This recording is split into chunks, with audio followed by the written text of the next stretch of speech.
পৃথিবীতে কোনো দুটো মানুষই একরকম হয় না, কিন্তু প্রত্যেকের কিছু না কিছু স্বতন্ত্রতা রয়েছে, চরিত্রে, বাহ্যিক গঠনে, ব্যক্তিত্বে।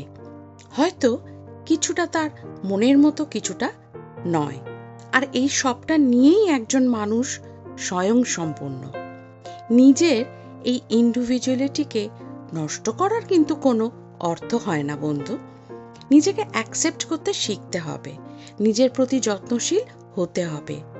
তুমি যেরকম, তুমি সেরকমই সুন্দর।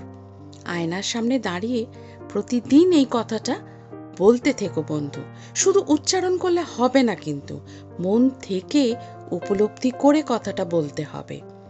অনেককেই বলতে শুনি, আমার তো গায়ের রং চাপা, এত ঘষা মাজা করে কি হবে, কিংবা এই বয়সে কে আর আমায় দেখবে।